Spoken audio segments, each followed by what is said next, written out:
I'm Zayden, and welcome to Facts Orbit, the place where facts orbit your world. Today we're uncovering mind-blowing insights, surprising truths, and science-backed secrets you didn't know. So buckle up, because by the end of this video, you'll be ready to amaze your friends with some seriously cool facts.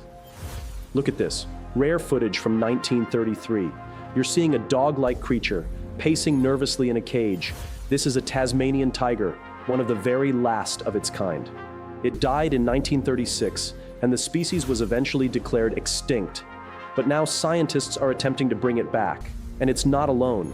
You've probably seen headlines about direwolves, woolly mammoths, dodo birds, passenger pigeons, even dinosaurs. De-extinction has become a hot, urgent topic in science, something we should all understand. Yet, when I dug deeper into what's really happening, I realized that the conversation is being framed all wrong. We are on the edge of an incredible genetic breakthrough. But the most important part of this breakthrough isn't about reviving extinct animals. It's about what it means for every living species today, and very few people realize it. De-extinction, extinction, trying to resurrect creatures from the past. We can do it. Bring back the woolly mammoth, a direwolf, a Tasmanian tiger. It sounds like science fiction, but this is no longer fantasy. This is the future. Imagine you're a bold scientist determined to bring an extinct animal back. Here's the recipe. Step 1, pick your animal, like a mammoth. From there, you have 3 possible paths, each needing different ingredients.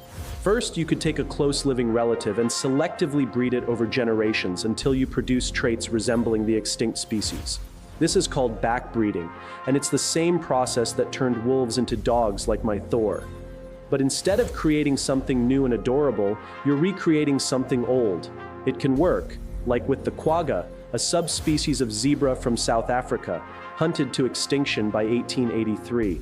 Using backbreeding, scientists have recreated a version of it. This approach works for both animals and plants, but it's incredibly slow.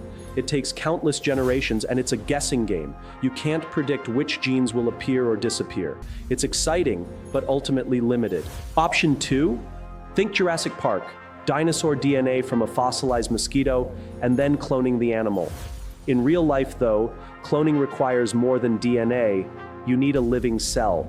Cloning, formerly known as somatic cell nuclear transfer, involves removing the nucleus from an egg cell and replacing it with the nucleus of a somatic cell from the animal you want to clone. Then, you implant the egg into a host to grow. It works, almost. In the early 2000s, scientists tried it with the bucardo, an extinct species. By then, only one was left, but tissue samples had been preserved. They transferred nuclei into hybrid goat cells, and in 2003, a cloned bucardo was born. Unfortunately, the first clone had a malformed lung and didn't survive. Cloning requires living cells, which most extinct animals lack, making this method extremely challenging. Frozen animals, like a 40,000-year-old baby mammoth, give hope, but so far, no viable cells have been recovered. Cloning is hard, but there's a third, far more common option: gene editing.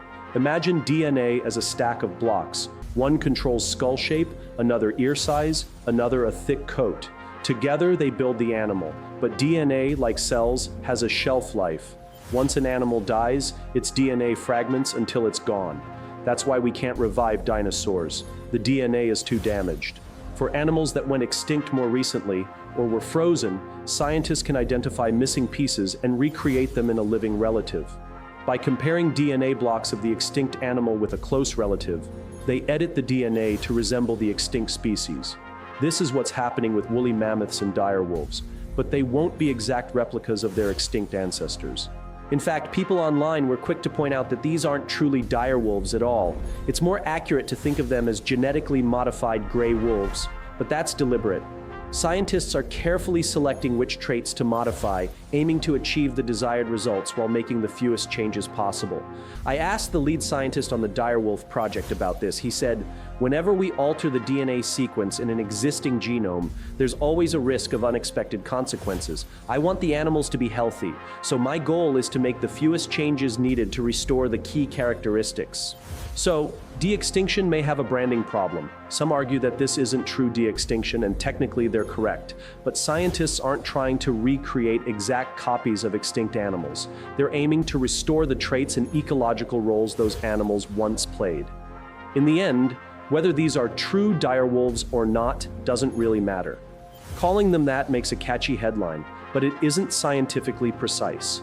While reviving a version of a direwolf or a woolly mammoth is fascinating, it can distract from the truly transformative potential of this technology. Throughout Earth's history, there have been 5 mass extinctions, where over 75% of life was lost. Many scientists warn that we're currently in a 6th, driven not by natural disasters but by humans. Even if you don't care about biodiversity, this affects us all. It impacts our food, our homes, and everything we depend on. Here's the hopeful part. The same tools used for de-extinction can also prevent species from going extinct in the first place. This is what excites me the most, and it's rarely discussed. It's called genetic rescue. Take the black-footed ferret, for example. Every living individual today is essentially a first cousin. In 1979, their population nearly vanished due to human activity. They've since rebounded, but the gene pool is extremely limited. Scientists call this the bottleneck effect.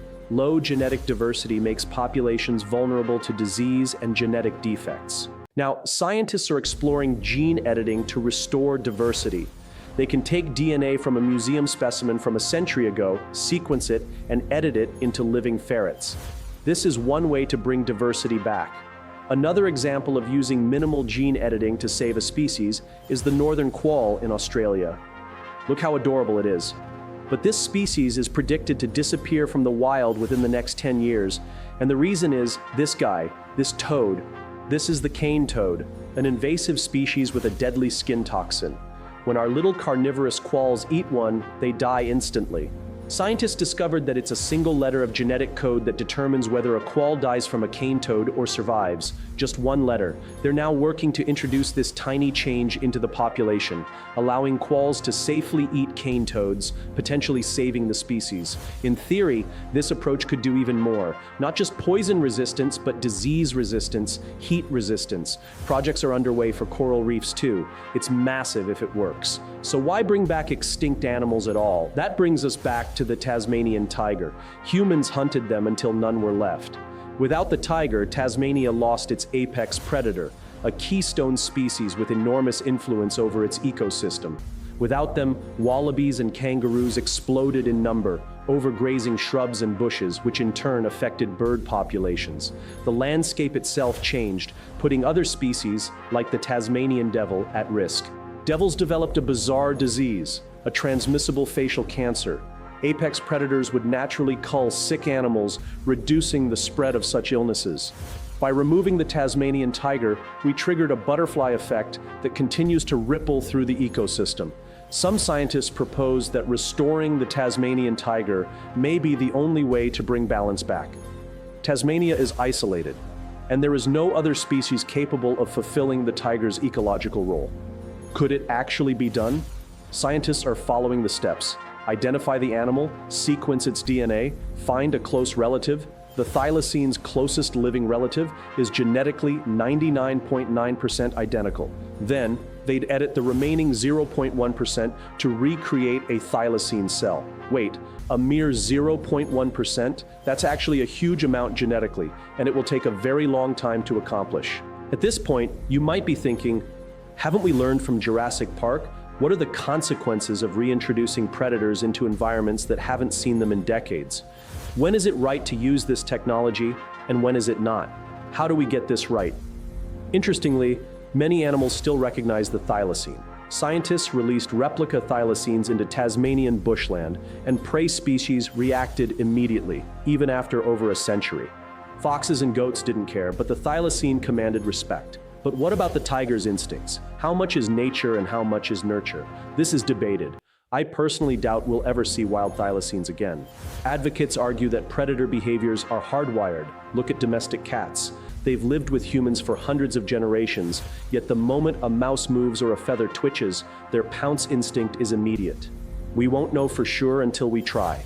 And the approach is cautious. They wouldn't release animals into the wild right away. They'd be monitored in large enclosures, studied closely, and trained to ensure they retain all the behaviors needed to thrive.